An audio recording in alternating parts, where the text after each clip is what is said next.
Assalomu alaykum hurmatli televizor ko'ruvchilar. Uyg'ur televiziyasining kundalik xabarlarini ko'rishinglarni qarshi olamiz. Xitoy o'lkalaridagi Uyg'ur o'quvchilar milliy kimligini yo'qotish xavfiga duch kelmoqda. Turkiyaning har qaysi joylarida Xitoyga qarshi namoyish kuchaymoqda. Saodat partiyasining raisi Tamal Karimulla o'g'li musulmonlarni Xitoyning mollarini setib olmaslikka chaqirdi. Xitoy tajovuzchilari Pamir tog'larida manevr o'tkazdi. Tövəndə diqqətinizə xəbərlərimizin təfsili məzmunlarında bolsa. İtaliyadakı Zimiston nomli kishilik huquq tori 13 dekabr doklad e'lon qilib, Xitoyning ichki o'lkalaridagi Uyg'ur o'quvchilarining erkinligidan butunlay mahrum qilinganligi, ularning milliy kimligidan ayrilib qolish xavfiga duch kelayotganligini ilgari surib, Xitoy hukumatı ichki o'lkalardagi Uyg'ur o'quvchilarining yotoq va o'qish pulini ko'tarsimi, lekin ularni Xitoylashga majburlayotganligini bildirgan. Mazkur kishilik huquq tashkiloti Xitoyning o'rta tuzlanlik rayonidagi necha yuz atalmish Xinjianglik o'quvchi o'qiyotgan bir to'liqsiz o'rta maktabning Uyg'ur o'quvchilarini va bir qism Xitoy o'qituvchilarini ziyorat qilgan. Ziyoratda o'quvchilar o'zlarining erkinligidan ayrilib qolganligi va milliy kimligini yo'qotib qo'yganligini bildirgan. Dokladda qayd qilinishicha, navbatda bu maktablar Xitoy Ma'rif ministrligining 2010-yil tushirgan atalmish ichki o'lkalardagi Xinjiang to'liq o'rta sinflarini boshqarish to'g'risidagi ma'muriy chora nomli hujjatni qattiq ijro qilayotgan ekan.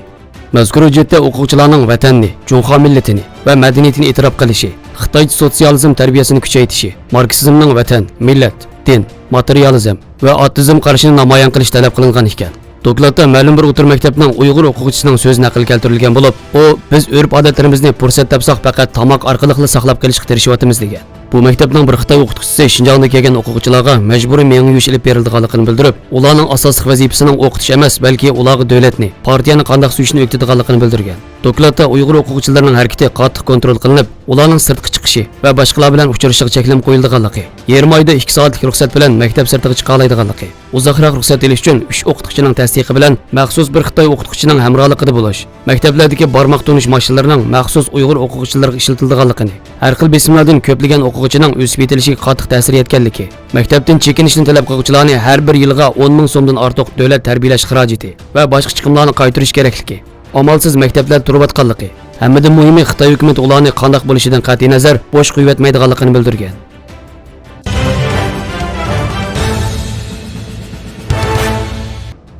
15 dekabr Alperen o'choqlari Xitoy konsul oldida Xitoyga qarshi namoyish o'rinlashtirdi. Namoyishga ko'plagan siyosiy, ziyolilar va xalq qatnashdi.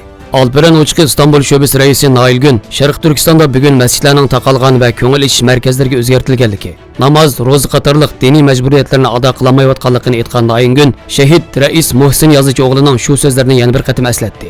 Eğer İslam alemi Müslüman arıyorsa, Doğu Türkistan Müslümandır. Eğer Türk dünyası Türk arıyorsa, Doğu Türkistan Türktür. Eğer insanlık insan arıyorsa, Doğu Türkistan insandır.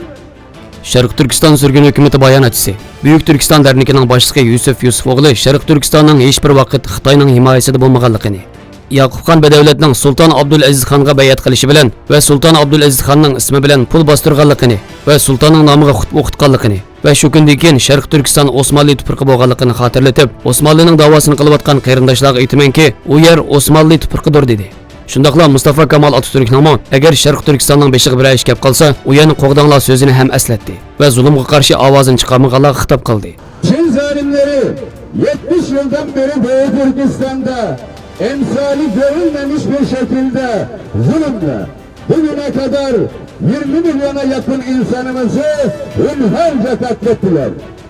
Maalesef ki İslam dünyası bugüne kadar gaflet uykusu içerisinde oldu.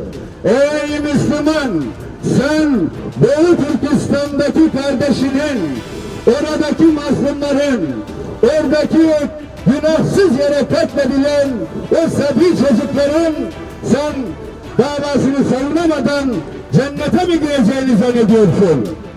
Sharq Turkiston Ma'rif va yordam mahbubining boshlig'i Abdulahad Abdurahmon Sharq Turkistonda inson haqlarining bo'lmaganligini, inson haqlari uchun, zulm uchun emas, yashash uchun, hayot qilish uchun kurash qilayotganligini aytdi.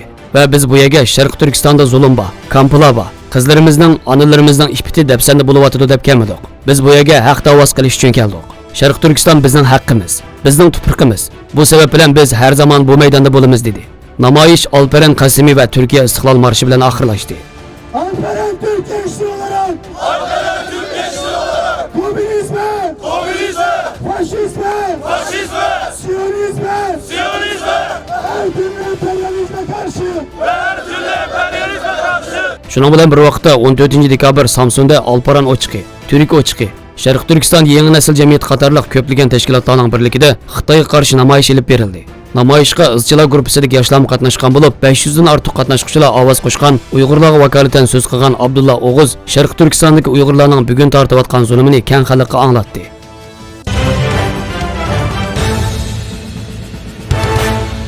Türkiye'deki öktiş partiyalardan biri bo'lgan Saadet Partiyasining raisi Temel Karamolla o'g'li butun dunyodagi musulmonlarni Uyg'urlarga ega chiqishga, Xitoy mollarini iste'mol qilmaslikka chaqirdi.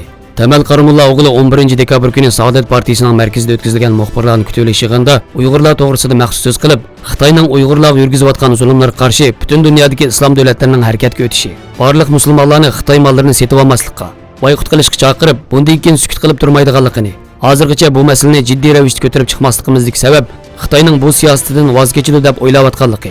Afsus, Xitoy bu siyosatidan voz kechmaydiganligini, aksicha kuchayib ketayotganligini, shunga barliq musulmon davlatlari islom dunyosi darhol harakatga o'tish kerakligini bildirdi. Saadet Partiyasi burundan tortib Uyg'ur masalasiga ko'ngil bo'lib kelayotgan partiyalardan biri bo'lib, mazkur partiyaning qurg'uvchisi Turkiyaning sobiq bosh ministri marhum Najmiddin Erbakan 1984-yildan tortib Turkiya parlamentida izchil holda Uyg'ur masalasini o'tirib qo'yib kelgan. Mazkur partiya 5-yil Urumchi qirg'inchilik yuz berganda Xitoyga norozilik bildirib, 2009-yil iyulda Istanbulda 20 ming kishi qatnashgan zo'r norozilik namoyishi uyushtirgan.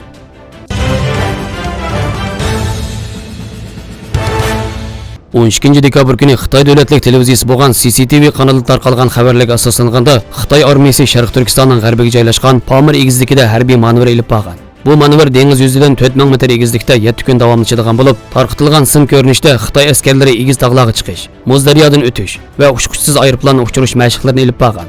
Manevrning maqsadi bo'lsa Xitoy askarlarini notanish rayon va murakkab yer sharoitida mashqlantirish ekan.